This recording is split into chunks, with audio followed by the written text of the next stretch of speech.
Captain's logs. Han Solo. I'm captain of the Millennium Falcon. This is Captain Jean-Luc Picard of the Federation starship Enterprise.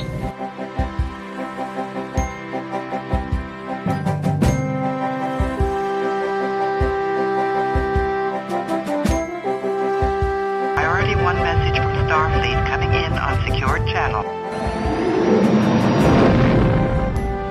You're listening to Captain's Logs and Lightsabers, part of the Geek News Now podcast network.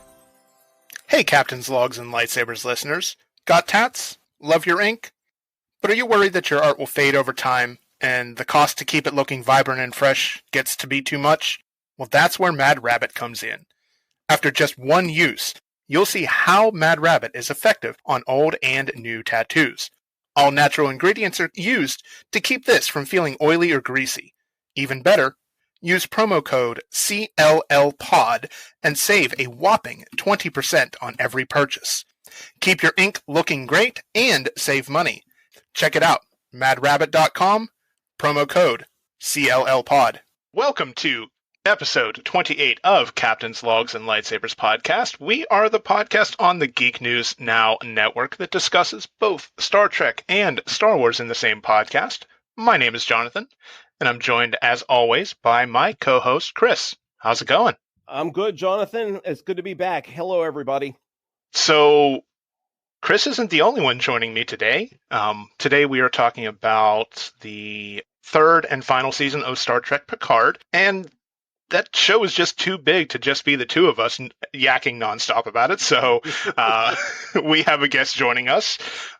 Our guest today is a podcast host in his own right, but I'll let him tell you a little bit more about that. Welcome to the show, Mikey.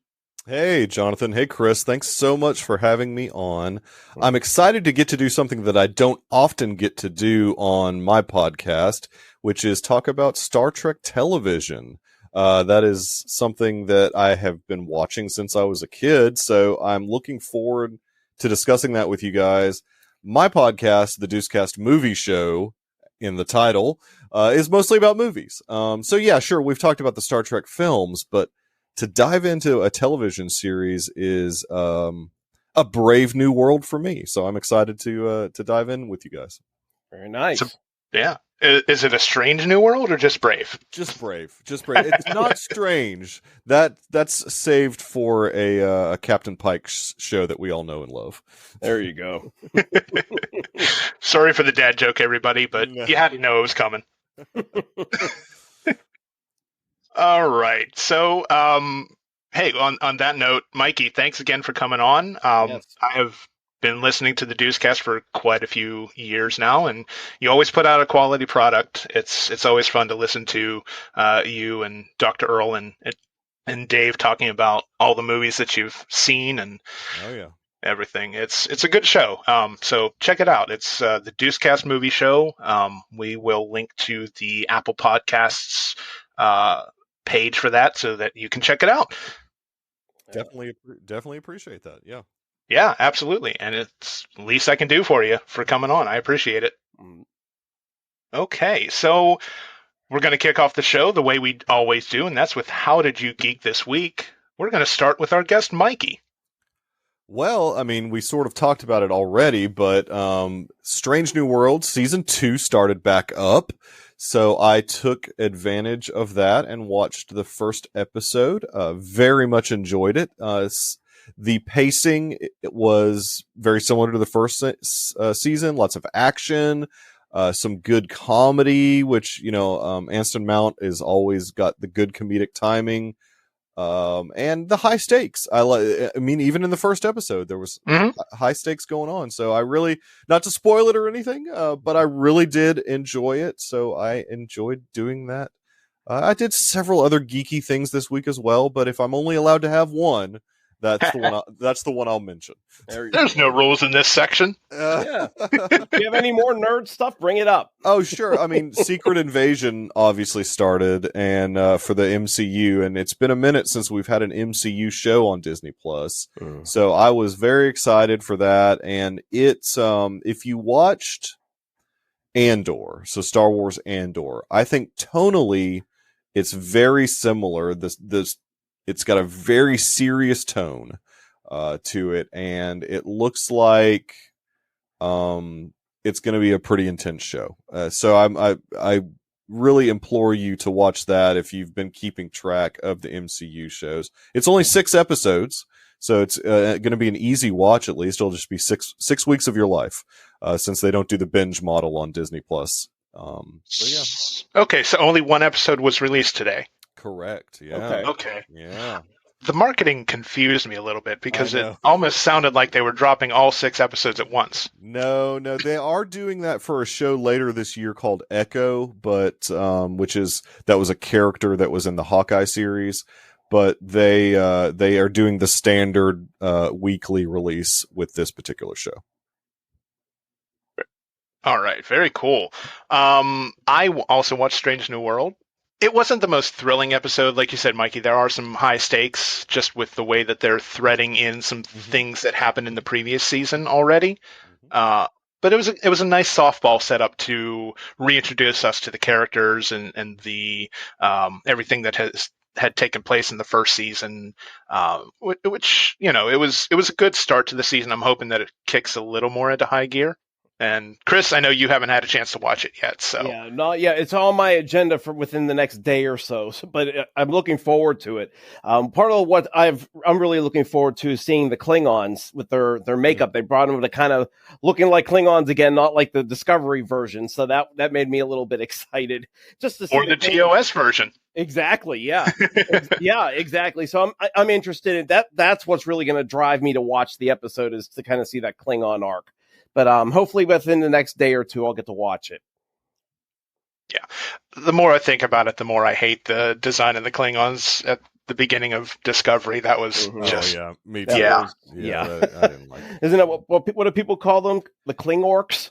Isn't that what they're called? I can see I've that. seen people online say something like that. Yeah. So, yes. But, at least this shows that the Star Trek producers are trying to listen to the fans and kind of brought them back in line with the way they looked during the Next Generation era. So, kudos to them for doing that. Yeah. And speaking of listening to fans, I think our discussion today is really going to be the ultimate testament to listening to the fans and giving them what they want, right? Absolutely. Definitely. And I think there's a lot of excitement with people about wanting to discuss Picard season 3, because it was just like a nerdgasm of stuff. You know what I mean? It was just very incredible. Much so, yeah. It was like it was so good. It was like after the episode ended, you were like, okay, I got to watch the next one, but I got to wait a week. Oh man, it was horrible, but the season was just incredible. It was a wonderful ending to the Next Generation. I hope they don't do anything more with them. It was a beautiful ending for them. Yeah. No, you're right. I mean, fans are clamoring for that whole Star Trek Legacy thing, yes. Which I think could incorporate some of the next gen characters if they wanted to, obviously. Sure. But you're right though. It was a nice ending to that crew in total. So yeah, it was good. Absolutely. All right. So Chris, how did you geek this week? Oh, let's see here. This week, didn't really do much of any geeking this week. If you don't mind, I can go back a couple things throughout June that I've done. Go for it.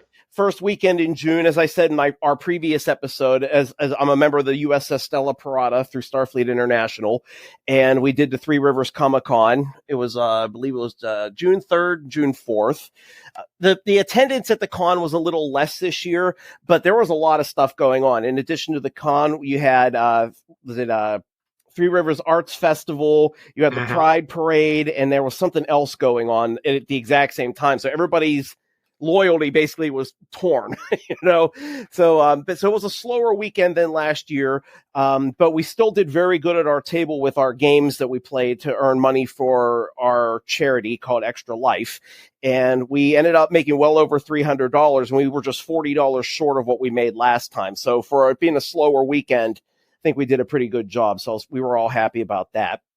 Yeah, and I think the other thing with attendance at Three Rivers Comic Con was, at the time, the Pirates were riding a hot streak. So that's it. Yes, they're actually butts in seats. Exactly. So the attendance was down a little bit at the con, but it was an absolute blast. And we got to see some really great cosplay there, and there were some little kids were there having a good time. Their eyes were lighting up, and they were loving the games that we had for the charity. So it was a good time. Let's see. The only other real thing I've done geek this week was on June 9th. I'm probably in the minority here, but most Star Trek fans don't like Star Trek 5. But for me, it's a special movie because it was the first one I was old enough to see in the theater. I was 8 years old when it first came out in '89. So it's part of my tradition. I always watch it on here at the house. So it was nice to just kind of sit back, chill, and rewatch it and relive some old memories. You know, it's been 34 years already since it came out. Yeah, you might like this first episode of Strange New Worlds then. Oh, good. Oh, good. Something. There's a little nugget. Something else is going to pull me in. There's a little nugget in there for you. Nice. Looking forward to it. And really, I think that's about it. I did go to a place called CD Warehouse yesterday, and I got the first season of the original Star Trek series on Blu-ray, and got a Star Trek Klingon Fan Collective on DVD. I saw the different episodes they had on here, and it was worth the buy. So, but that's pretty much it. That's all my nerding for the week, or for the month so far. All right, so I guess that leaves me. So probably about 2 weeks ago, my wife and I started watching the show 12 Monkeys. It was a sci-fi original series. It started in 2015, and it is based on the film starring Brad Pitt, directed by Terry Gilliam from 92. Is that correct, Mikey? No, I thought it was 95. Was it later? I thought it was 95, okay. But I could be wrong. I don't know. Yeah. The 90s are a blur. I don't know. Yeah, exactly. But yeah, it's based on the film. What's interesting about it is it ran 4 seasons, a planned 4 seasons. So it was always designed to end that way, the way that it did. We finished the first season. I guess of note, it's maybe important to mention that the showrunner for season 3 of Picard, Terry Matalas, was the creator and executive producer on 12 Monkeys as well. And watching Picard in my rewatch in preparing for this episode, I started to notice a lot more connections to 12 Monkeys that I didn't catch the first time because now I'm familiar with the show. Yep. It's and that's more than just the fact that Todd Stashwick is in both shows. There are other nods and other references to 12 Monkeys in season 3 of Picard that I picked up on now. That's cool.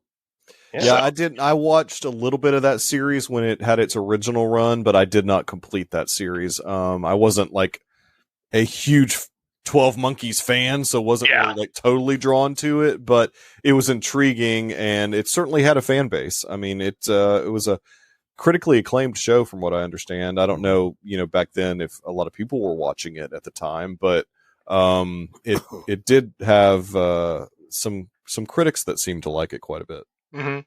Oh, it's really good. It's very well crafted.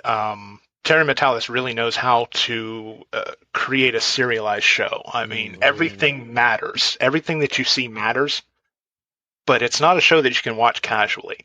Like, you have to be fully paying attention. You can't just put it on the background and just hope that you pick up on the main, everything that's going on, because there were times where I glanced away from the screen for 1 or 2 minutes just checking my phone, and I had to rewind.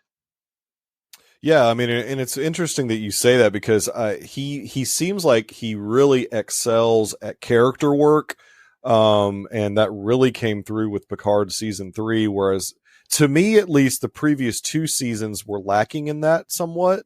Yeah, and he really brought out some of really the best character work in a Star Trek series since like Deep Space Nine, in my opinion. I mean, it was really, really good stuff. Yeah, he did a really good job of showing the crew how much they had matured together and how they truly had become a big family. And, and then they even made the Enterprise D part of that family too, by bringing it back and bringing Data back. I mean, it was just, it was mind blowing what he was able to do. And, there was nothing but praise that came from the Next Generation cast for the endings for their characters. I believe it was LeVar Burton who actually said in an interview, "If this is the last time I ever play Geordi LaForge, I'll be satisfied." Yeah, no, and I mean that. Yeah, how could you not feel that way after the stuff that they all got to do? I mean, Yes. it was really great. Absolutely. All right. Anybody have any other geeky things to talk about before we move on? No, I don't think so. Move the ship out of the asteroid field so that we can send a clear transmission. Captain, incoming message. Come closer, I have good news. All right. Well, on that note, we will cover some news. So, the first thing we kind of already talked about, and that was the premiere of Strange New Worlds. So we're gonna skip right next, we're gonna skip right down to the next one. On the last episode, we talked about the writer strike that's going on in Hollywood right now, and I know that we had surmised that we're going to see some things getting delayed, but it really didn't take all that long to know what the state of Star Wars because of the writer strike. So the 2025 theatrical film that was it was supposed to be the continuation of Rey's story in the New Jedi Order, I believe. That got bumped to 2026. So as of right now, we have 2 Star Wars movies set to come out in 2026. So, which is crazy. I mean, it'll be interesting to see if they actually stick with that. But it's a May and a December seems like a lot of Star Wars in one year. But we'll see. We'll see what happens. Sure. I mean, it was December into May with Episode 9 and Solo. So, but that was another. We'll see how that went. Well, you know what? Hey, we have right after Christmas for them to start promoting. So Super Bowl Sunday, I imagine we might get, if the plan stays the way it's supposed to be, I imagine Super Bowl Sunday we'll get the first big trailer for the May release. And then they can start marketing pretty much. They could probably start marketing right away after, 3-4 weeks in theatrical run? Oh, yeah. I mean, it'll be nonstop Star Wars that year. Yeah. It'll be a big Star Wars year. Yeah, I mean, if you think about it, what shows are going to be going on Disney Plus as well? So you're going to have the movies and the shows. There's going to be quite a, I don't want to say an overload, but it'll be definitely saturated that year, like you said. Yeah, I mean, pretty much every studio is going to be playing catch up for things that they had, planned. They're just going to have to push all of it back because of the writer's strike, and so we're going to get a ton of shows and movies that were probably, they had a plan for them to come out in a certain period of time, and they're going to have to truncate that quite a bit and get all that content out. So it'll be interesting to see how that happens. I mean, I don't know I just hope there's not an actor's strike also, because there, there is a rumor that SAG is wanting to strike as well. So we'll see how that goes. Oh, wow. Okay. Yeah, I know. It's not a good time for Hollywood. No. Now, see, before the pandemic, I don't remember getting all of this information about release dates being shifted. Did it happen prior to the pandemic, and we just didn't really pay attention? I mean, I paid attention to all. Yeah, it's a game that they all play. They've always played this type of game because they're always wanting to placate the shareholders, and so shareholders love to know what's coming in the future. And so the release date game has always kind of been a thing in Hollywood. But it just seems like more people are aware of it now because of the pandemic, because of now the writer's strike. I mean, people are just hyper aware of shifting and what it can do to a studio stock. I mean, and shareholders' displeasure and all of that type of stuff. And so it's just kind of always been a thing, but now it's just everyone's more aware of it now. Mm-hmm. Yeah, the news cycle has taken over and really sensationalized it, I think. Oh, for sure. But for sure. Yeah. Essentially, that used to be, you'd have to dig on the internet to find the shareholder meetings and such to really know that kind of information, or, follow the trades or something, right? Right. Yep, Yep, exactly. Now it's like all the fan sites just take that news and run with it in a million directions. So, I made back in the 90s, I made my dad subscribe to Variety. So we had Variety coming to the house. So yeah, I've been an uber film nerd for quite a while. I mean, I was always the video game nerd growing up, so I can certainly relate to that because I made sure that we had subscriptions to GamePro and Nintendo Power at the time. Of course. You gotta have that. Yeah, of course, at our house, it was Star Trek, the official fan club, then it became Star Trek Communicator. Yeah, got those constantly. My twin brother and I, every other month, would take turns on who got to read it first. That's awesome. That is awesome. Did you ever fight about who was going first? No, but we would, after we thought every single time we thought the other one was taking too long, we'd be like, come on, let's go. I want my turn. When are you going to be done? You know? So, but yeah, I'm sure it did cause a fight or two here and there. I just maybe don't remember them, but we were very passionate about that magazine. That's for sure. That's so good. You have to. I mean, you have to be passionate about the things you love. Otherwise, what's the point? Exactly. Yeah. You know, so it made some good memories and things that we can laugh about. So, you know, that was just something that my twin brother and I bonded over, was Star Trek and just the magazines and all the toys and all those kind of things. And it creates some really great memories that, you know, stick with you, you know, throughout your life. So hopefully he'll be home soon from the Pacific so that we can actually sit down and talk about this. I can't wait to talk Picard season 3 with him when he gets home. I don't think he's been on deployment in the Pacific for the last 7 months. So I don't think he's gotten to watch it yet. So he's going to watch it with fresh eyes when he comes home and see. And then I just can't wait to dive into it with him because we're going to geek out. And there's nothing like watching two twins geeking out. We can fight too. Let me tell you, 2 identical twins fighting, it's a sight. Trust me. That's so funny. So. Oh, that's great. I would love to be a fly on the wall for that discussion that you and Matt have. So yeah, so he'll, you know, if he's up to it, I'll record it and put it on my YouTube channel and see how that goes. That'd be an interesting video, definitely. You know, so yeah, you gave me an idea. Thank you.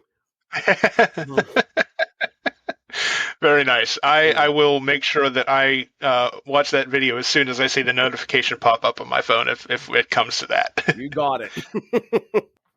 All right. So the last bit of news that we have is some physical media news. And I know the three of us are big physical media people, so this is pretty exciting, although it might be a little pricey.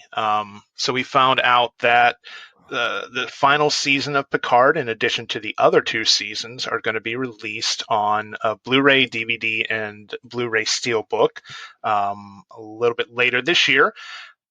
And in addition to that, this is the one I'm most excited about, and that is the Picard Legacy Collection.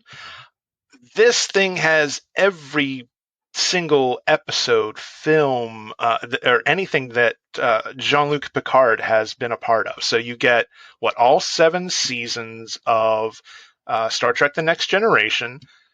You get the first 3 the 3 seasons of Picard. You get all 4 feature films and some nice collectibles, as well as 35 hours of bonus features.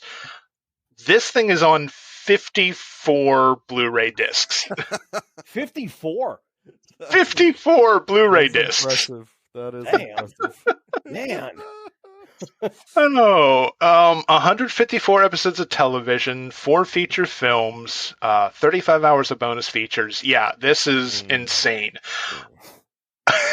It's really interesting. I mean, because thinking about my collection that I've got of physical media, being a movie guy, I've never really bought that many TV sets. Like, for some reason, I've just never purchased anything TV wise. I've got a few, obviously, because Star Wars had some animated series that did have physical releases. I wish they'd release the Disney Plus series on physical media, because I would buy that. See, you guys, you Star Trek fans are so spoiled because Paramount does release all y'all's stuff, but Disney Plus, and I'm really hoping that they decide to start, they would make so much money if they released like Mandalorian and any of them on physical, but there's, for some reason, they're just not doing it. It's really frustrating because I have a few things obviously digital, but I don't like collecting digital. I mean, it's just not my thing. Right. I want to be able to hold something in my hand and put it in my 4K player and watch it. That's what I want to be able to do. Well, I'll be honest with you. I have some bootlegs of it that I've managed to get at a con. So I have the first 2 seasons of The Mandalorian, The Book of Boba Fett, and Obi-Wan Kenobi. They didn't have Andor during the April convention, so I'm hoping that maybe when I go back, it'll be there. But I don't like sitting and watching stuff on the computer or on my phone. I like to be able to put it in the machine and watch it on my TV set. I mean, and the reality of it, especially from the 4K side of things, is any 4K stream is not going to be better than the 4K disc itself. You're going to get a better picture in all situations on the 4K disc itself versus the streaming. Because you have so many variables that factor into the quality on streaming. Exactly. So, I mean, it's frustrating. I would really love Lucasfilm to release those physical, but I mean, but that Picard set, man, that thing is a thing of beauty. Just looking at the pictures of it, I'm like, man, that is awesome. I mean, Disney has always been such a big proponent of physical media too in the past, and it's just baffling. Yeah, it's just the way that they feel like the market went, but I think with Iger being back at the helm, I think maybe they're going to put an emphasis a little bit more back on physical media. So we will see if they start to release some Disney Plus stuff on physical media. I mean, they haven't even released, and this is one of the most frustrating things, is they haven't even released that final season of the Clone Wars on physical that they have for Disney Plus. I mean, I've got, all the other seasons on physical because it was a different company at the time.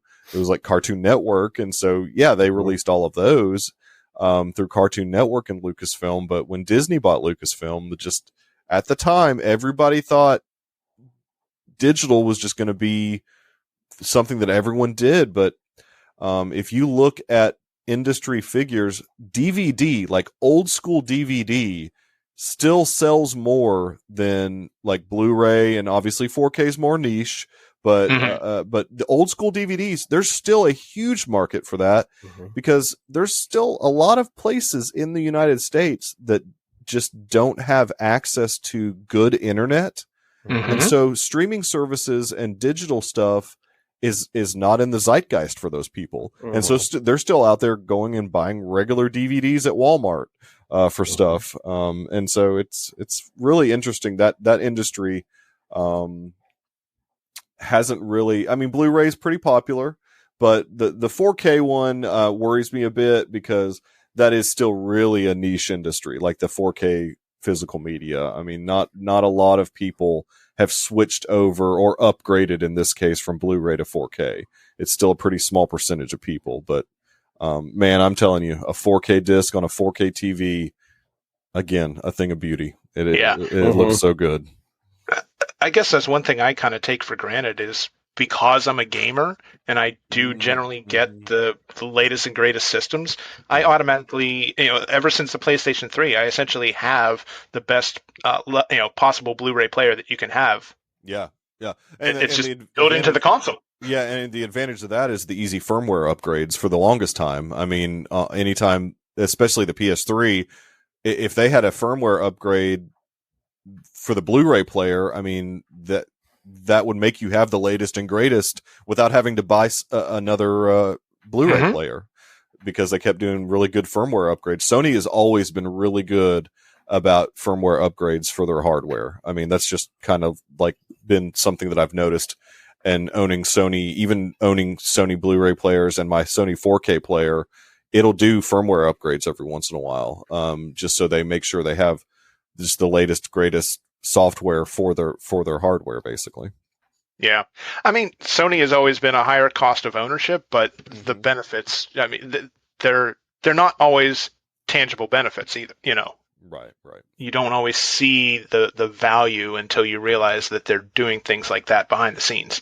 Yep. Man, I didn't mean for this to become a physical media preaching session, but I could do it all night. We need to move on to Picard, I think.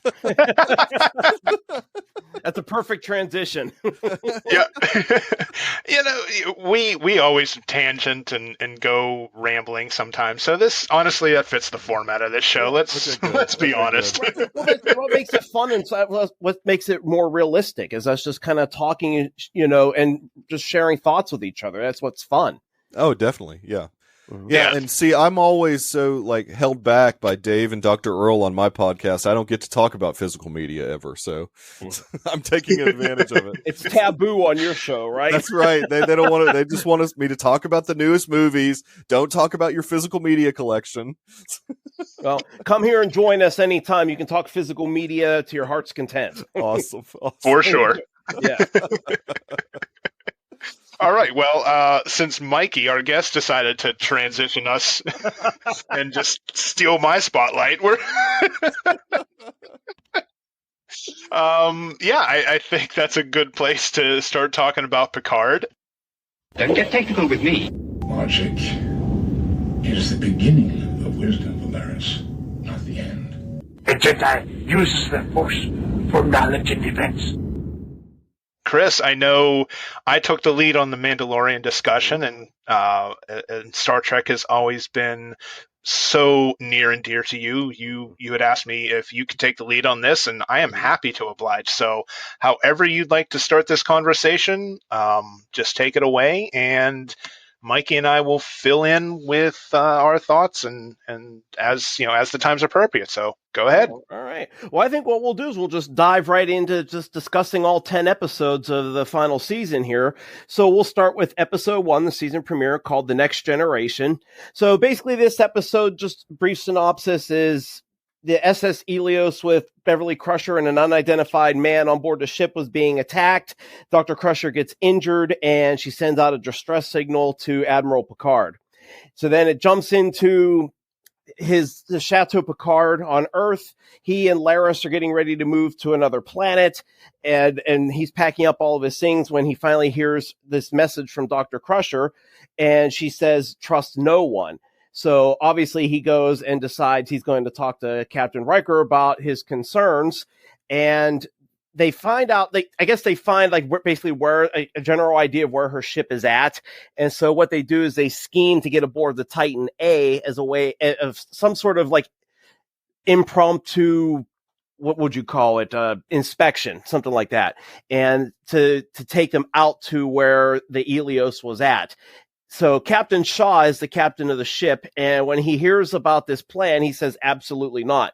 7 and 9, who's now the first officer, actually tries to convince the captain that this is important, but he doesn't want to hear any part of it. So she breaks orders and orders the Titan to this star system where the Helios is at. They go over to the ship, and they see Beverly in cryostasis for her injuries. And Riker gets held hostage by a young man who claims to be Dr. Crusher's son. Also in this episode, we see that Raffi is working with Starfleet intelligence. She's trying to find out some information about some sort of plot that seems to be going on, and about possibly a facility being destroyed, which ends up happening later on in the episode. So there's a bigger kind of plan that seems to be happening that's going to be going on through the season. So I really loved this episode. It was a great way to reintroduce the characters. Again, for once, it finally looked like Admiral Picard wasn't depressed all the time and questioning life. And, he was back to just kind of being Picard. He was enjoying life. He seemed to be happy in his new relationship with Laris, which unfortunately now he had to leave her behind because he had to go off on another mission with his old crew. I love the whole thing with the Enterprise D communicator and the way the message went down. I thought that was really neat to be able for him to go and say, you know what, I can trust all the people that have been in my life, and I know that I can trust Captain Riker. So he goes right there with Captain Riker, and Riker's kind of like, you know what, sure, I'll go on this mission. But we also find out that there seems to be some sort of trauma or issue going on with his family, with Troy and with their daughter. Mm-hmm. You know, that we're not, you know, at this point, we're not really sure what's going on. So he kind of seems really eager to go on this mission with them. And it was a great way to bring everybody back. 7 and 9, we had some nice continuity and growth with her from the end of season 2. Mm-hmm. And who doesn't love Captain Shaw? I'll be honest with you. When I first saw the character, I thought he was a dick. But I think that's the way they wrote him anyway. And Todd Stashwick probably played him that way, you know. But it was a really good foreshadowing of what we find out 3 episodes later about his connection to Picard. Oh yeah. Yeah, which was powerful, very powerful, you know. So I thought it was a great episode, and I know there are a lot of people online that don't like Raffi's character because of how all the different flaws that she has. She's really grown on me because of the flaws. Oh yeah, she's at the point where she's basically lost everything in her life. She lost her marriage. Her son really doesn't have much to do with her. She doesn't get to see the grandchild that she really loves, and at this point, she and 7 and 9 apparently are not together for whatever reason. So, you know, she's got this passion right now to try to kind of rebuild her life and make a name for herself with Starfleet intelligence and try to figure out what this conspiracy is. So I'm glad that she was the one character that they kept from all the way back to the beginning. So what are your thoughts, guys, on this episode? Yeah, I mean, going in, so with Picard season 1 and 2, I mean, there was a little bit of baggage going in. I think, for me at least, from going into this season. So I was a little hesitant. I think season 2 was not good at all. I mean, I was trying to think of some things that I liked about season 2, and I just don't know if I liked any of it. I mean, I just thought it was. Some of the choices that were made in that season were so strange to me. And so I had no idea what they were going to be doing with this particular season. And for them to almost like revamp the show completely and turn it into more of a sequel series to The Next Generation, was a bold choice. I love that they did it, obviously, because it worked. And Picard was, like you had mentioned, Chris, he was kind of back to his old self again. Even though we're supposed to kind of forget that he's just a droid or whatever, or an android. They'd like you to forget that, because, you know, it is his consciousness in this thing. So it's almost like if you're a Marvel fan and you know the term life model decoy, it's kind of like what Marvel Comics has something like that. I think every franchise has something like that. And now apparently, Star Trek does. So that was interesting. And I like you said, Chris, I liked, Raffi being back. I think she is still in somewhat of a low point though. Obviously, I mean, she's still struggling through a lot of things. And we come to see that even in the earlier episodes of this season, where she's still struggling with some substance abuse issues and things like that. So there's still some demons there in the character. And so we're still getting to see that character grow a lot. And like you said, I'm glad that they have carried that character through season 1, and inexplicably brought her into season 3.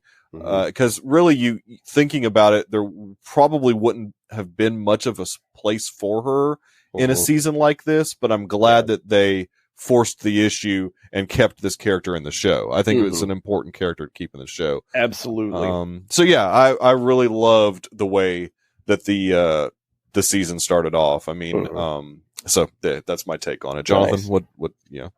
Yeah, I thought, well, I mean, we'll talk about Raffi since that's kind of been the thread here. I thought that the way that she portrayed her character in the first episode was phenomenal. I mean, she is somebody who is in recovery from drug addiction. And, you know, if you don't have a substance use issue, you don't understand how difficult it is to really, truly be in recovery and have those temptations. And I think the way that she portrayed it was fantastic. I've never had a problem with that. And you see how it's affecting her personal life. I mean, she's estranged from her husband and son. Husband won't let her see her son or grandson, right? Because of her substance use issues and the things and her conspiracy theories and everything. But yeah, it's very real, the way she portrayed it. Yes. Yeah. She's done a marvelous job bringing that character to life and bringing the truth of the recovery process into it. I mean, the reality is, like you said, with recovery, you're in recovery the rest of your life. Once an alcoholic, you're always an alcoholic, you know? So, but it almost seemed like to me in this episode, she's using those addictions to kind of help her get information and things like that. So if she has to use some alcohol or she has to use some of the drugs, she's doing it for a positive reason, not just trying to go and get high at this point, So, yeah. Right. But unfortunately, it kind of made her slip off the wagon when she had to do it for the job. Exactly. And you see how she almost died. Yes. It was really well. It was really well acted the way that Michelle Hurd played that role this season. It's funny, Mikey, that you mentioned the LMD, because I think that's the season of Agents of Shield where I just dropped after that arc because I was not a fan. Oh, man, they use that so much in the comics themselves. Also, I know it is such a tiring type of. It's basically just a plot device to make someone who you thought was dead not really dead because it was their LMD and not really the person. So it's all dumb. It's all dumb. Yeah. That's And I think, didn't they throw around the term golem for what Picard's positronic body? Yes, that's exactly what it's called. Yeah. So I don't think that was in this episode. I think that was an episode on down the line with Dr. Sung. Yes. Yeah. Towards the end of the season, like that they throw out that term. Yeah. Yeah. So, I thought it was a great episode. I thought it really set up the way this season's going, and I mean, who would have thought that we'd have so many twists and turns along the way the rest of the season? Yeah. I recently went back and watched all the episodes of Picard just to refresh my memory for this discussion, and I noticed some really cool foreshadowing moments. Like whenever Picard and Riker are boarding the Titan, they're walking down the receiving line, and there's that yellow shirt engineering, and I think it was an ensign, but he kind of looked at them weird, and then he turned to look at them while they were walking away and just kind of glared. So I think that ended up being one of the changelings on board eventually. I thought that was a nice little, like, having the benefit of seeing the whole season, going back and seeing all these things that they were peppering in to tease us with the plot was pretty cool. Right. Yeah. And who didn't love a lot of the music cues from past Star Trek productions? Oh, man. So that, good. I mean, that was like chills down my spine listening to all that, and just it made the show and the episode more intimate, and it did that for the whole season, especially for fans, long-term fans. It kind of felt like we were coming home, like with the crew. Basically, these are people that we grew up with, basically became our family. So to hear these cues and stuff, it just kind of brought an extra warmth to it. So, but anyway, you guys ready to go on to number 2? Yeah. All right. So episode 2 of this season was called Disengage. So it picks up right from the last one. The Shrike had gone and was near the Helios. So 7 and 9 tries to persuade Shaw to intervene when they get Dr. Crusher transported to Titan's medical bay.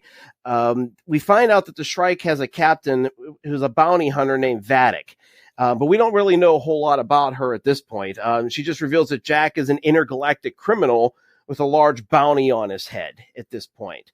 Shaw has Jack arrested and intends to turn Jack over to save the crew, even though Picard and Riker are saying, no, we can't do this. We can't just send him away. So Jack eventually escapes from custody and attempts to transport himself over to the Shrike to try to save his mom.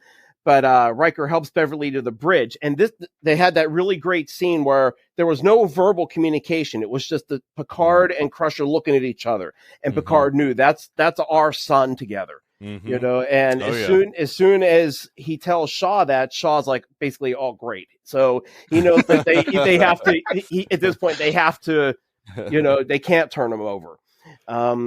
So Shaw orders the Titan into a nebula that's nearby.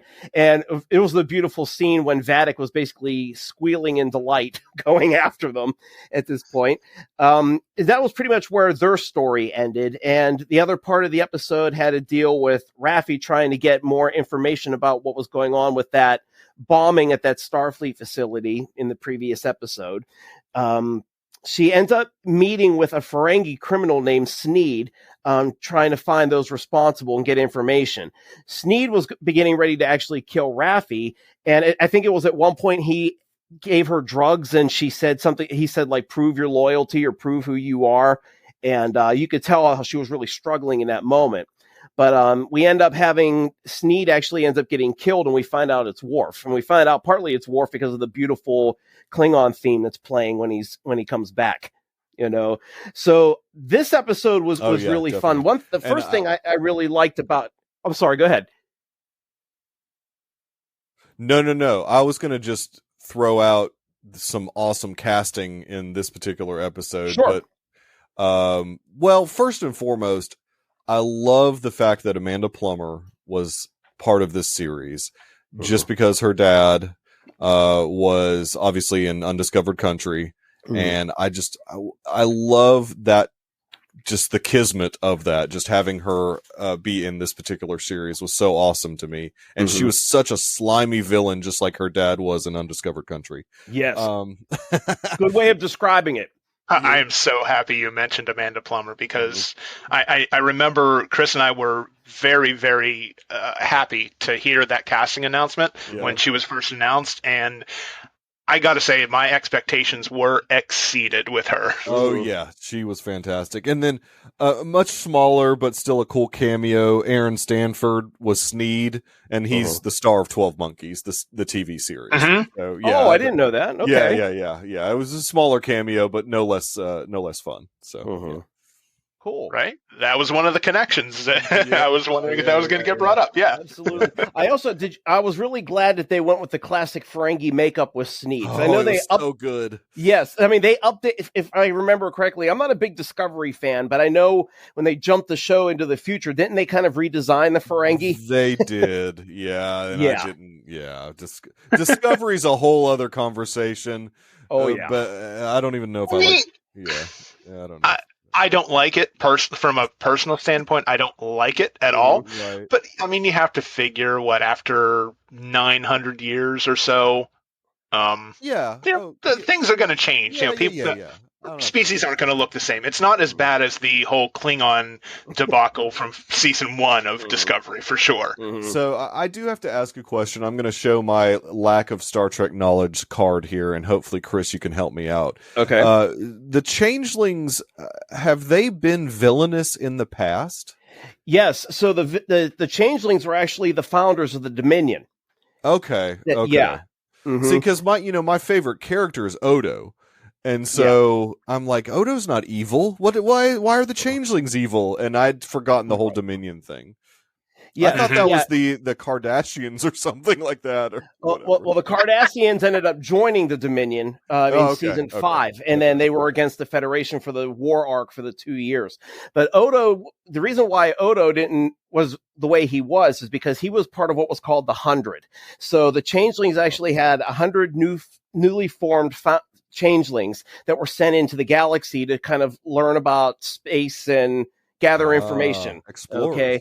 Yeah. And so Odo wasn't supposed to be back to the home world for 300 more years, but because of the wormhole, Odo ended up eventually finding his way back home. And he basically turned his back on the changelings once he found out what they did as being a part of the Dominion. And but he ends up going back home with them in the end in the series finale, partly because he still has a loyalty to his people, but he also wants to cure them.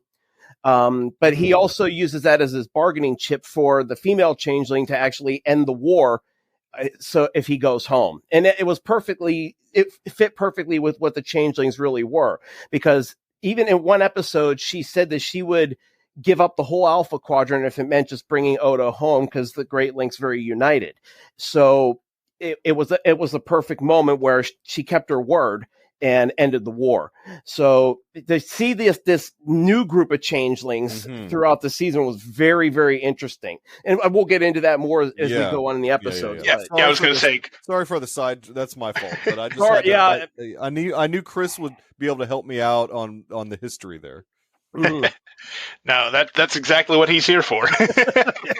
Yeah, maybe I know too much. No. I mean, that's what I asked for, so that's good. No, and I mean, like you said, Chris, we'll find out that this group of changelings, including Vatic, is a completely separate thing from the Great Link and the Dominion. So, but that will be later on. I believe that was a little more than that was like the second third of the final third of the season where that was revealed, right? Something like that. Yeah, starting around midpoint. Yeah, episode 5, I believe, is when it really. Well, I think it was 4, 3 or maybe it was 3 or 4, where it was shown at the very end of an episode, and then it really gets explained more in the episode with Ro Laren, and then it keeps going from there. Mm-hmm. Yeah, I think you're right. Mm-hmm. Did you have any more? Did you have more of a recap, or? No, that's pretty much it. I just kind of wanted to, just do it basic. Is there anything more you would like me to bring in, or? No, I just didn't know. I couldn't remember if you had finished the entire episode description, like your recap. Okay, so I guess while I'm talking, I will give my thoughts. Okay, there you go. Might as well. We're breaking, I don't know, whatever. Man, I thought Shaw had some really good dialogue, really good lines in this episode. I mean, and the way he delivers them is just perfect. A couple lines that really stood out to me that I chuckled the first time I heard them, and it was equally funny the second time. Whenever Picard revealed that Jack is his son, he was like, Shaw was like, "Bring them all on board. I guess we're a hotel now." Yes. You know what his lines throughout the whole season, the character he reminded me of was Negan from The Walking Dead. Yes. Yeah. Negan has his whole Neganisms. They're just not as dirty. They're a lot dirtier than Shaw's were. That's about it. But it was very similar. A lot of classic one-liners. You're absolutely right about that. Yeah, and I'm not gonna lie, Stashwick's performance and his character in 12 Monkeys definitely gives me some Negan vibes, especially with the way he was first introduced to the show. So, you are spot on there. Okay. All right. So that good comparison, actually. Yeah, it's just the stuff. It's just not, like I said, it's not as dirty as Negan. That's all. Yeah. No, definitely not. He's still Starfleet, and he just prides himself on his ship and following the rules. That's really his thing. And then his other line, they were in their little cat and mouse game with Vatic and the Shrike, and he's like, "We're cornered in space that has no corners." Yep, exactly. Perfect line. Absolutely. So let me ask you guys this. How many of you guys knew right away, even before this episode, that Worf was the Starfleet intelligence contact? I mean, I assumed that was probably him because I knew he was in the season in the series or whatever. So yeah, I mean, I figured that's the only other character I thought of that they could go with on that. Yeah, I think it kind of gave it away in the first episode. There was a line about something not being honorable or something. I can't remember what exactly it said. But I think that was the tipping point. It was like, oh, Worf's going to end up showing up here and being this person on behind the scenes that's been playing Raffi with all this stuff. So, but I just, it was a nice way of introducing Worf back into the story. So I thought that was great. Yeah, that wasn't very well kept secret about who he was. Pretty much, yeah. Anytime you hear something about honor or dishonor, you know a Klingon's involved. So come on. Exactly. Yeah. All right. Yeah. So we'll move on to episode 3 of this season, 17 Seconds. So this episode started out with a really cool flashback with Picard and Riker talking about Riker's brand new son, Thaddeus, being born, and kind of talking about how the longest 17 seconds of his life was when he thought that the baby wasn't going to make it, and just the lifetime it kind of felt like for him going from the bridge all the way down to sickbay. So that was a pretty cool little flashback there.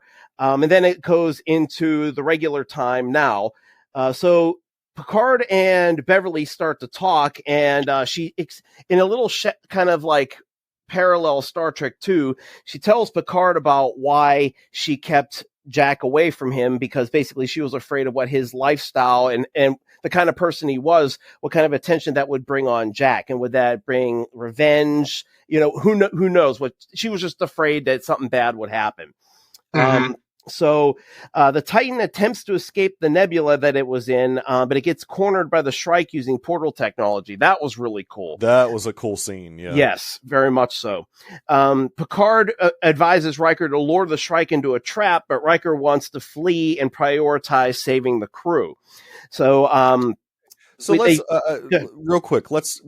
That felt like an odd characterization for Riker. Mm-hmm. Yes, I agree.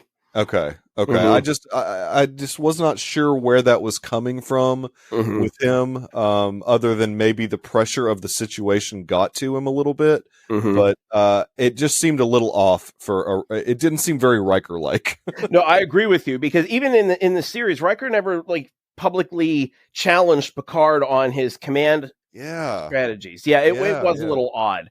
It was kind of like when Seven and I would challenge Captain Janeway openly. Right. Yeah. So she did often. Oh yes, she did.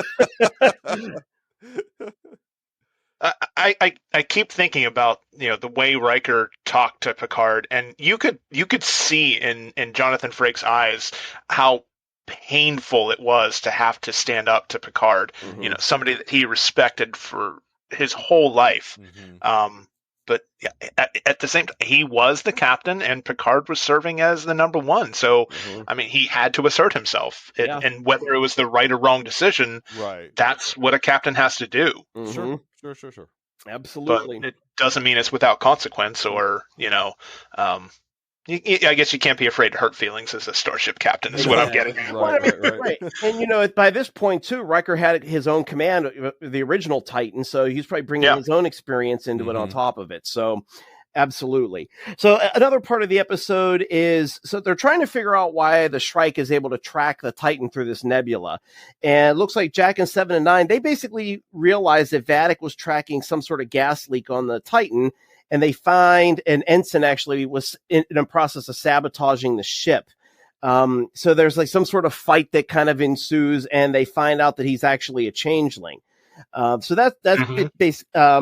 So let's see. So convinced by Picard's insistence that they fight back, Riker fires on the Shrike. But this was really cool that the Shrike opened up the portal, and actually the weapons ended up going behind the Titan and nearly destroys the ship and sends it back toward the nebula, where it's being pulled in by some sort of gravity well. And basically this was another area that was very odd for Riker, where he basically tells Picard off and says, you're the reason why this is happening. You just cost us all our lives. So for him to publicly challenge him like that on the bridge, that was intense. The other story that was going on would be on board the La Sirena on Metalis Prime. So Worf and Raffi are together. They discover that there's a changeling, and that there's I lost my train of thought. They managed to find somebody who was suspected to be involved with this bombing, and he seems to be very high on drugs. And so Raffi tries to use that to her advantage to try to torture him, knowing what withdrawal is like. But it turns out that he starts to like phase almost. And Worf realizes that this is a changeling. This isn't somebody being on drugs. Raffi even kind of made a comment about, okay, this isn't withdraw, and that's typical Raffi, So I guess I forget exactly what happened. I think she ended up killing the changeling.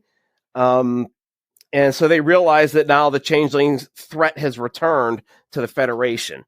So that was pretty much episode 3. What did you guys think of this one? Oh, I have a lot of thoughts on this one, honestly. Go for it. Go ahead. I'm going to preface this by saying I love this episode. This is not critical thoughts. There are some things that I just really honed in on this episode, and the first thing was the ship photography. I just think that is one of the best things about having such access to digital technology and animation is the level of detail that we're getting on these ships. There was a scene that it's panning up over the Titan, and you see the shimmer of the shields just ever so slightly, and then the camera continues panning up, and then you don't see the shields. It's like, basically when you were eye to eye with the saucer section of the ship, that's where you saw the shimmer, and I thought that was just a great little touch. Perfect. Absolutely. It's, what do you think, Mikey, of the ship photography? I thought, look, it does amaze me that they are able to do what they can on a television series with probably not like a huge massive budget on this particular series compared to something like Star Wars, where sometimes some of that stuff, I have a funny quote that I like to say where I can see the volume, because they film a lot of that stuff with those big LED screens on that volume with Mandalorian and Book of Boba Fett and all of that, where it feels small and that you can tell you're on a set. But with this particular series, Picard, some of this stuff looked so good it looked like very film budgety when it's just on a TV budget. So I was amazed by a lot of it. And for me, I like to look at like the behind the scenes stuff too. Frakes has really just continued to get better and better with his direction.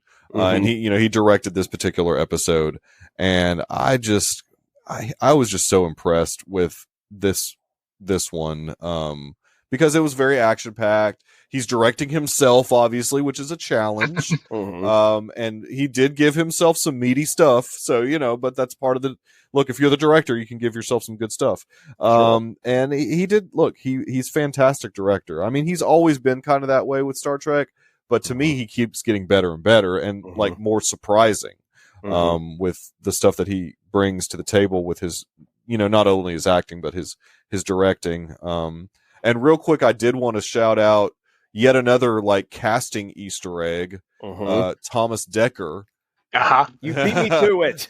I'm stealing all your stuff. There you Sorry. go. Yeah, he was Picard's kid in Generations. Yep. It's crazy. Absolutely. Nice little tie-in. And a lot of people may not know this, but he was also John Connor in Terminator: The Sarah Connor Chronicles. I loved that series. Yes. That show was so good. I wish it got more than 2 seasons. Yeah. That's what I had hoped the recent feature Terminators would have been able to capture, but alas, that was not the case. And we don't even talk about the last 2 Terminator movies. They don't exist. No, they definitely don't exist. Yeah. I don't Genesis was dumb.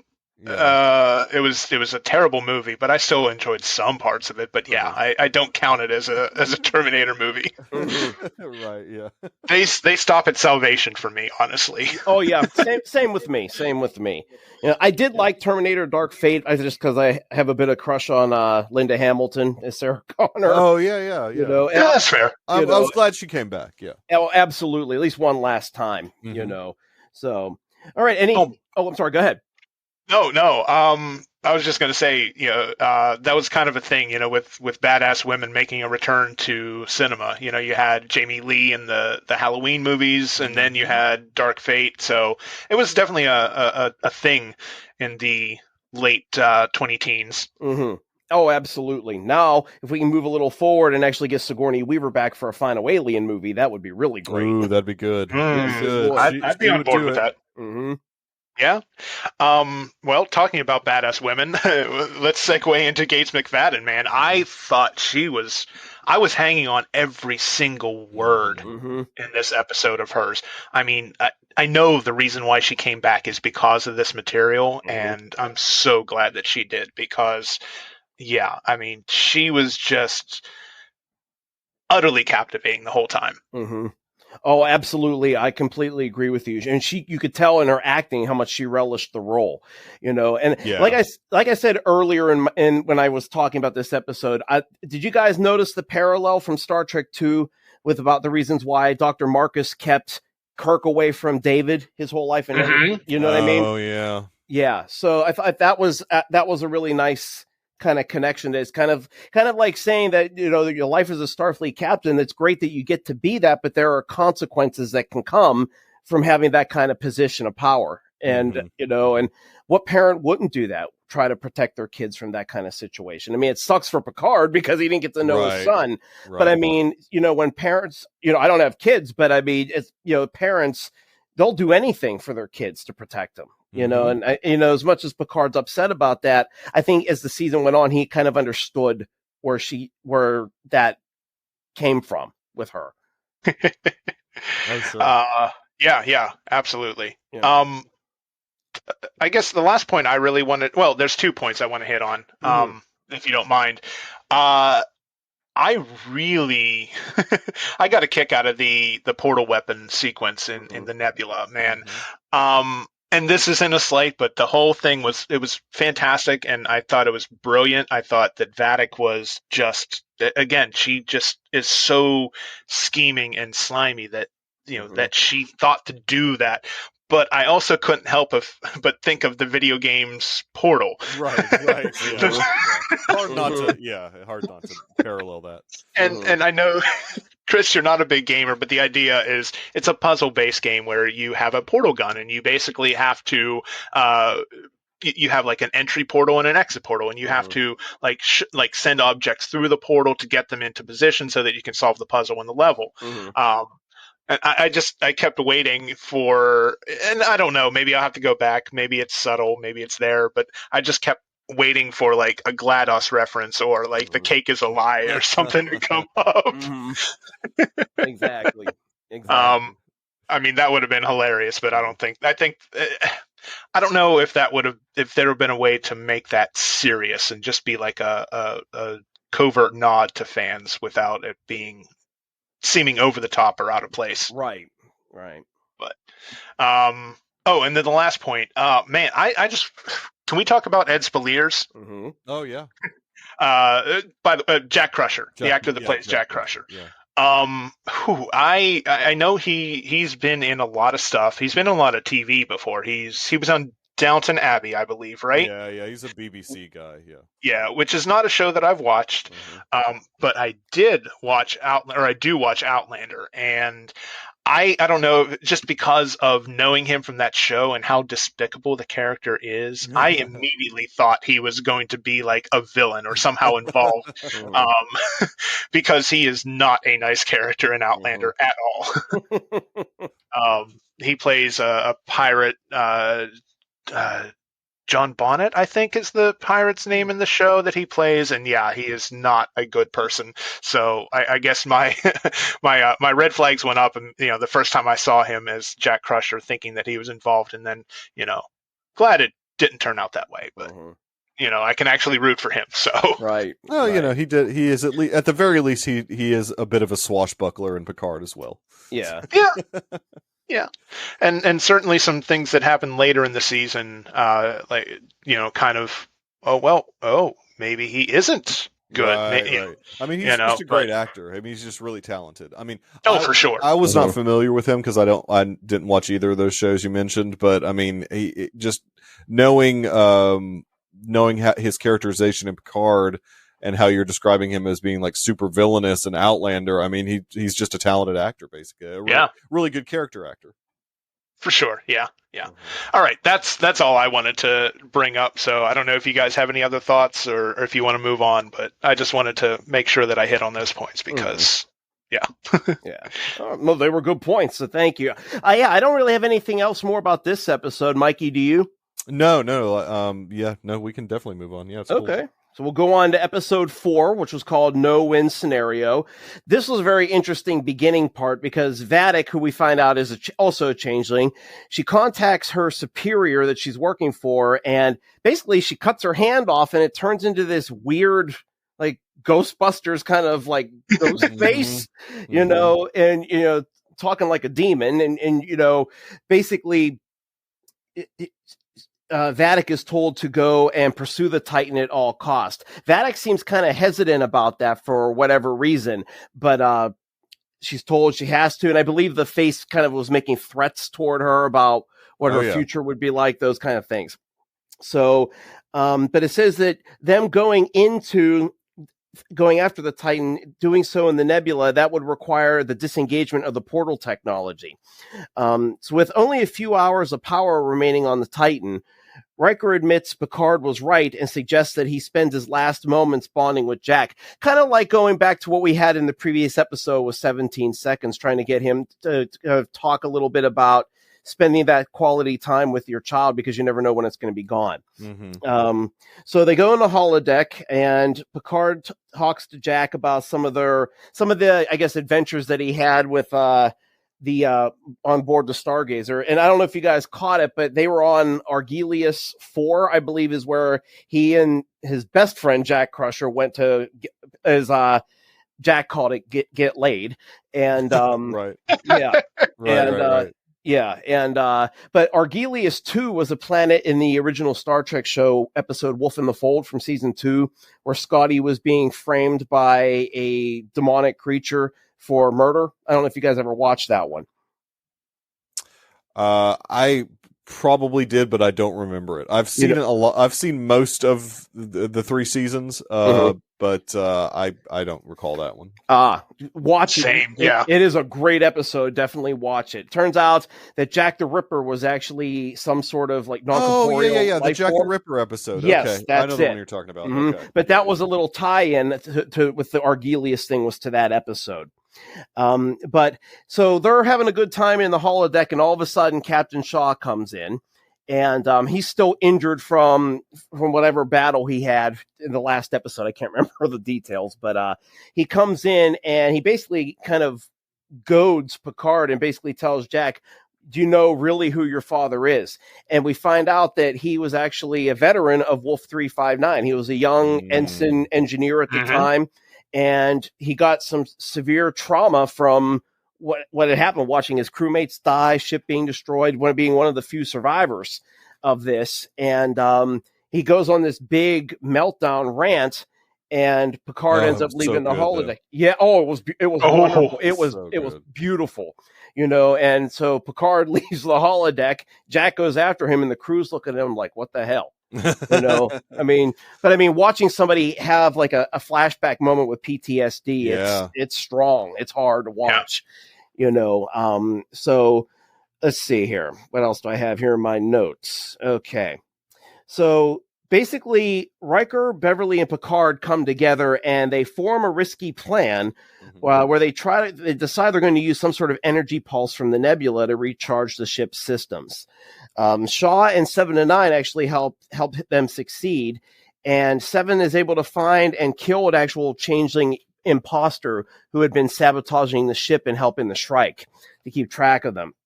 Also, the Titan damages the Shrike on their way out of the nebula, but it's not actually a nebula. It turns out it's some sort of life form area, which was a really nice little tie-in. It wasn't the same exact creatures from the Next Generation pilot, those jellyfish creatures in Encounter of Farpoint, but that's kind of what they reminded me of. And but this time there were like thousands of them floating around. The Titan manages to damage the Shrike on the way out of the nebula, but that's pretty much where their story ends. But there was a little part in the beginning of the episode, or actually it was going through on and off through the episode, where Picard was thinking about several years in the past, where he was talking to different cadets from Starfleet Academy about his life experiences. And at one point, there's a young man at the bar in a hat who actually talks to him about, did you ever have any family? And Picard makes the comment about, my young man, Starfleet's all the family I've ever needed. And Picard didn't know that that was his son at the time, but as soon as he started thinking about it at the end of this episode, he realized Jack did try to reach out to him at one point. Yeah. And ironically, he turned him away without realizing it. So the episode ends. This was very interesting because obviously we knew that Jack was going to have some sort of specific role, but at this point it made it sound like he just was kind of like some intergalactic pirate, Right. But now he's in his quarters, he's washing his face, and all of a sudden he starts having these visions happening, and he hears a voice say, "Find me." So that just kind of opened up a whole new thing for his character. Like, what the heck is going on here? Is he some sort of alien? Is he actually Picard's son? Is he, a plant in some way? Whatever it was, So it was a good episode, and it just added some more questions like, oh my goodness, what's going to happen with this character and how's it going to affect the heroes? So what did you guys think? Yeah, I mean, again, this particular episode, the character work is exactly what I remember from this particular episode with, the bar scene and everything that went down in there. I really, really loved all of that. Again, this was another really strong episode directed by Jonathan Frakes. I mean, he's showing his chops with this particular episode again. And the characterization of Jack, and you're starting to like wonder what's going on with this guy. I was at this point, I was wondering if we were doing the Borg again a little bit, because the whole find me thing. And I was like to be honest, at that point in the season, I was a little disappointed in just thinking, are we doing the Borg yet again? But you're like, it's Picard. You have to that's a huge part of his character. You kind of do have to do that. I mean, you do have to keep going to that quote unquote well. I mean, somehow the Borg returned. It's just, Thank you. I needed that. It was that type of thing. But yeah, no, it's just this show, like I said at the beginning of this, I mean, this particular series, the first two seasons, I struggled through, and for them to bring this strong of a season was just amazing to me. So yeah, this particular episode really was more focused on the character work. There was some good action stuff in it too, but it was definitely more focused on the character work, which is kind of what I look for in a series anyways. So. Right. I'll be honest with you too. What was special about this episode is it did something that a lot of the newer Trek seems to not have done. And it really focused on an alien life form and them actually being there and witnessing birth of different creatures that, it was, even though they were kind of plunging to their death, they basically got to explore and encounter a new species. And that's a big part of what Star Trek's all about. And I don't think that, I wish going back to Discovery a little bit, the show's called Discovery, but they never really discovered anything. Right. Space, so they actually brought that kind of old original series Next Generation feel to it. It kind of reminded me of the 4th season episode, The Next Generation Galaxy's Child, where they actually encountered a spacefaring life form and it attacked the Enterprise because I guess it thought it was a risk, and they fired back at it and killed it by mistake, only to find out that it was pregnant. And so they managed to help deliver the baby, but the mother's dead, and the baby actually thinks the Enterprise is its mother. So it starts do you guys remember that? I do. That's kind of what it reminded me of. Just kind of like new birth and, just kind of exploring what's out there in space. And again, I think that's been really lacking in Star Trek. So that was a nice touch for them to bring that in there. One thing I will say about this episode also is, I was starting to get to the point where it felt like it was starting to drag with them being in the nebula. Mm-hmm. We were already in episode 4. We've been there since the first episode.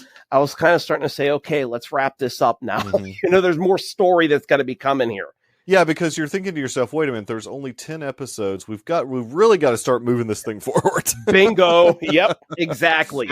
Exactly. And I do have to say the only thing that Star Trek Discovery discovered was bad screenplays. That's all that they can do. Yeah.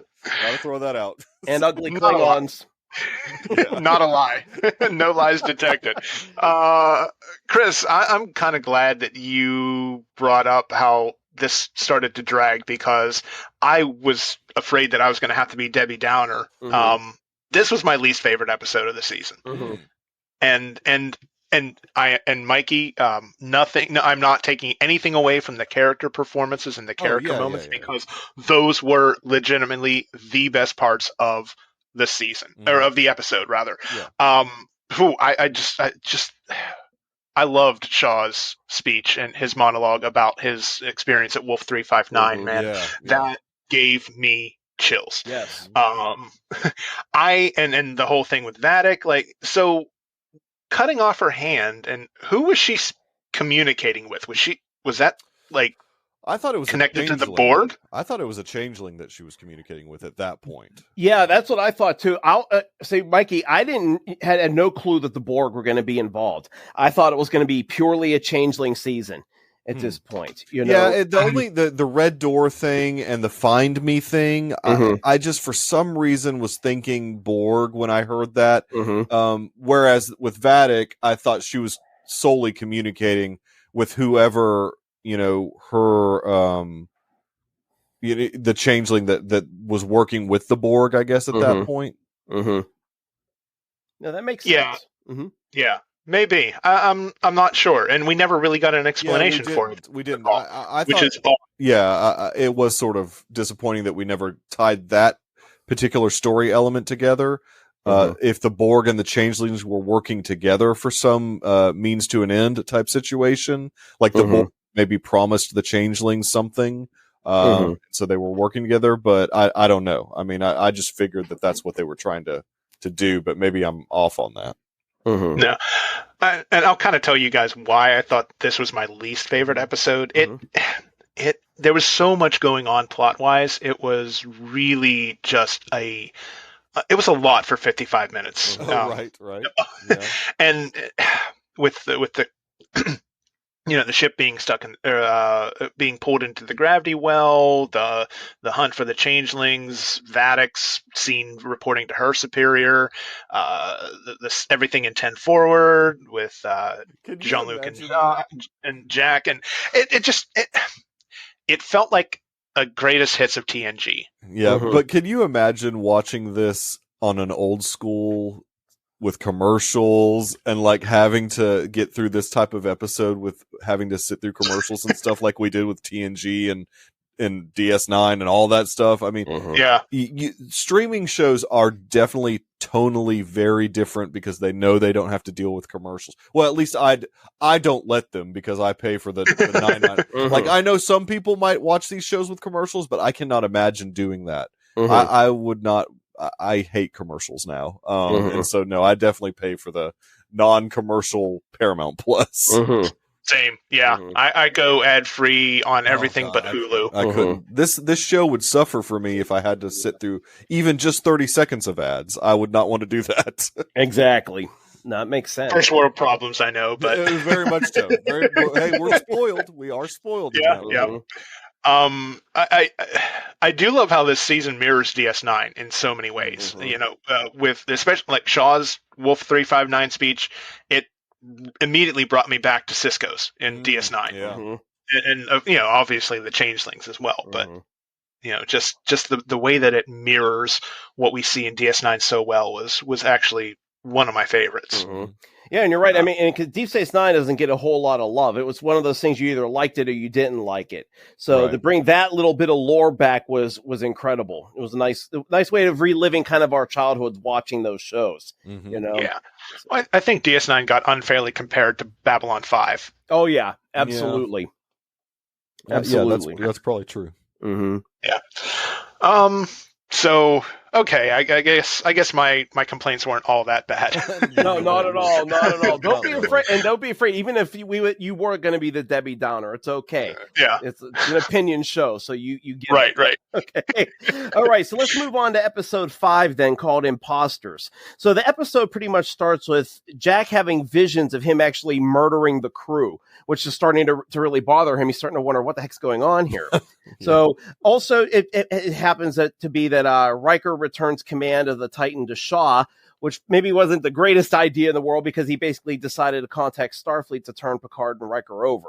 And there was even a point where a ship actually showed up, the USS Intrepid, and while they're in the turbolift, Shaw, Riker, and Picard, Shaw's basically taunting them. They're going to be going to jail, basically. And he kind of talks to Picard about some of his indiscretions. I guess one of them was what he kind of basically said that he was banging Anij during insurrection. I can't remember the other ones that they had said. But that Anij one really stuck out. But anyway, for some reason they were told that a person was going to be coming over from the Intrepid, but they wouldn't be transporting it, be by shuttle. So, which is a big key plot element as the season continued to go on. But the Intrepid's boarding party comes on board, and there's this lady in the middle, flanked by 2 officers. And it turns out it's Ro Laren. Who would have ever thought we'd see Ro Laren after 30 years? Never would have thought it. No way. I thought that was done, you know. Yeah. So it turns out that she, after the Maquis had been destroyed, she ended up being arrested, but she got rehabilitated for the second time and got basically put into Starfleet intelligence. Also at this time, Beverly conducts an autopsy of the changeling imposter from the previous episode who took the form of, was it Sidney LaForge, right? Was it Sidney or? Yeah, no? yeah. Sidney. Yeah. Okay. All right. And she discovers that the changelings have actually evolved to a point where they could evade body scanners, and she notifies Picard. But at this point, Ro basically forces him into the holodeck. So this was a really nice touch because it shows that even though there was a lot of tension between them, they had never resolved what happened in the episode in the Next Generation. I loved the whole thing about this episode was them getting a chance to kind of work that out and finally make peace with each other and realize that they could actually trust each other again. And so after all of that, we end up getting to the point where she says that there is some sort of conspiracy going on in the Federation. Different people are disappearing and different orders are starting to be added when these people return. And she's been gathering all this different information. And this is basically where you find out she says that she's been working with an intelligence crew on, I believe it was Metalis Prime, talking about trying to figure out who these saboteurs are, and that there was some sort of plan in place for Frontier Day about about some sort of event was going to happen with the Federation. So at this point, she's getting ready to leave the Titan, and she gives Picard her Bajoran earring. When she actually gets on board the shuttle, those 2 officers that were with her turn out they were actually changelings. So they set a bomb on board the shuttle, and then they disappear. Ro contacts the Titan. She says about the bomb, but she has no time to deactivate it. So to save the Titan, she actually destroys herself in the shuttle by colliding with the warp nacelle of the Intrepid. So the saboteurs try to transport out with Jack, but his visions influence him into shooting them dead. So he's starting to kind of act out the hallucinations that he's having. Picard and Riker realize at this point that the earring contains actual intelligence that Ro had gathered and basically a communication device for her contacts. And they're surprised when they find out that it's Worf who's actually the contact, you know. So that's where their story ends. But Worf and Raffi, after being absent in the previous episode, are actually back continuing their investigation, and they speak with a Vulcan criminal. Yes, Vulcan criminal. That's like an oxymoron, you know, named Kryn. And we find out some very interesting things about this guy. He was basically born on the streets of Metalis Prime and never really had much of a family and never really adopted the logic. And he actually has a very twisted and warped kind of logic that he uses to justify his criminal behaviors. And basically he has Worf and Raffi at gunpoint, and he actually has it where Worf is actually killed, but it turns out that he was just severely injured. I guess they actually, if I remember correctly, they had Raffi actually fighting Worf, and Raffi had to stab Worf, and she thought she had killed him. Okay. Yep. But I guess it's some sort of Klingon technique where they can kind of simulate death. And they managed to kill all of Kryn's bodyguards. And at this point, they realize that Kryn basically realizes that he's kind of stuck. And so he gives them the information about more of what's going on with the plot with the changelings. And the episode ends with Jack confessing to Beverly that he's been having these visions. He had been debating whether or not to talk to her about that. So I thought this was a great episode, but I want to hear what you guys think first. So I want to point out a giant Easter egg with 12 Monkeys. With this episode. Let you have this one. I was going to let you have this. Okay. One. Thank you, Mikey. Thank you. I appreciate you for that. So the actor that portrayed Kryn, the Vulcan, Kirk Acevedo. Yep. He is one of the main supporting actors on the 12 Monkeys show. He's kind of the main actor, Cole. He's kind of his buddy, and then later antagonist. But not only was Kirk Acevedo playing the character of Kryn, that whole knife fight scene was straight out of an episode of season 1 of 12 Monkeys. The setup was exactly the same. You've got a knife being thrown into the center between two people who are fighting. They have to fight over the knife, and of course, someone ends up dead, just like in the show. Well, just like in 12 Monkeys, someone ends up, getting stabbed. And I thought that was a great little callback to having just seen 12 Monkeys. And yeah, Kirk Acevedo, I mean, he's a TV guy. Yeah, he's been around a long time. Yeah, he's been around. He was in the Arrowverse for a while, on Arrow, I believe. A couple episodes of Agents of S.H.I.E.L.D. also. I mean, the dude's been around a long time, yeah. Yeah, he's a great little reliable character actor. Yeah, he's really good. Yeah. And he's one of those that guys, And you kept saying Metalis 5. I mean, that's like as in Terry Metalis. Yeah, exactly. Yes. Yeah. I mean, I figured that was pretty obvious. I wasn't going to point that one out. Like they made it that obvious. They're like, yes, I want this planet to be named after me, so that's what I'm going to do. Just a slight little bit of narcissism there, maybe. Yeah, maybe. Just a little bit. Yeah, it's okay. He gave us a good. He deserves it. Yes, amen to that. Yeah, amen to that. Now, having Michelle Forbes back as Ro Laren was just an absolute treat. I personally thought that she had written the character off years ago. I had read in magazines or different stories online that she didn't even really want to be in that last episode, The Next Generation, that they basically guilted her into it until she finally said, fine, just leave me alone. I'll do it. So I thought after that was it. I mean, she was never even mentioned again, even in Deep Space Nine. And I don't know if you guys know this or not, but she was actually supposed to be a regular on Deep Space Nine when they were creating the series. And she was going to actually be the first officer to Commander Sisko. But, oh, wow. Yeah, but she didn't want to commit to a 6-year television series. So they created the Major Kira role. I was going to say the Kira is almost like Ro a little bit. I mean, very similar characterization. Yes, exactly. Yeah, it wasn't a big stretch, to adjust the character ever so slightly for non-visitor. Right, exactly. I didn't recognize her at first. All I saw was this woman with long black hair and a stern face. I literally said to myself, yeah, she looks like a real bitch. That's literally what I said to myself. And then when Riker goes, Ro Laren, I was like, wait, what? What just happened here?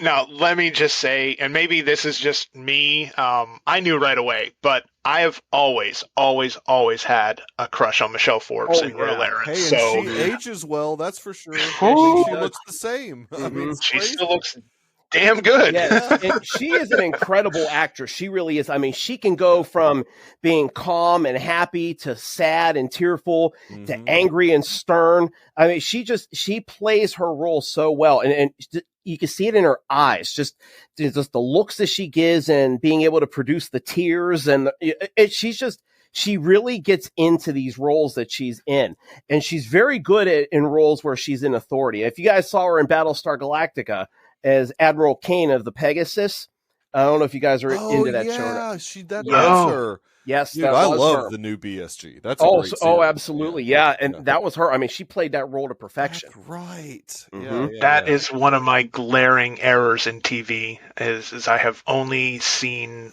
maybe half of the first season of the new BSG, and I need to go back and rectify that. I know. But it will be on the list. I haven't watched, dude. There's too much content, my friend. Oh my gosh, yeah, absolutely. But it was just nice to see her back and get some resolution of what happened after preemptive strike. I just never thought it would ever happen again, and then all of a sudden there she was, and they didn't gloss over it. They spent half the episode with her and Picard actually trying to. Basically, they were trying to justify their feelings, the way they felt at the time and why they were still mad at each other.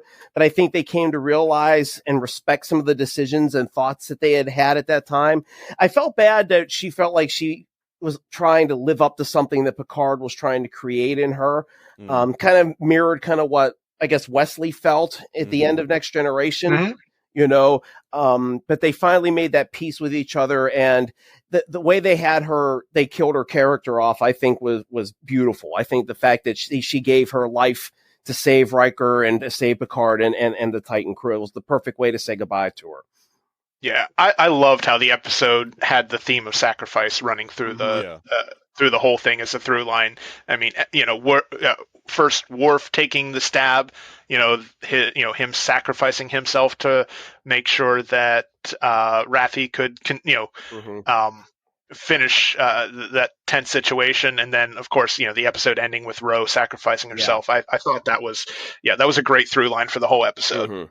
And again, it was also a nice way to bring Worf into the Picard Riker storyline. At this point. So, that was masterful. Right. Absolutely. It was a really great episode full of nostalgia and emotion and bringing closure and opening up new questions and expanding the storyline that's been going on. At this point, it's half the season, so it was definitely a winner for me. And we actually started getting away from that damn nebula. Yes. Enough with the nebula. All right. So any other last minute thoughts on that one episode? No, I got nothing. All right. No, I'm good. Yeah. Hey, it's Jonathan. Just wanted to pop in here and kind of record a little outro for episode 28. So because the conversation continued for almost 3 hours, we decided to end episode 28 here right at the halfway point of our discussion of season 3 of Picard.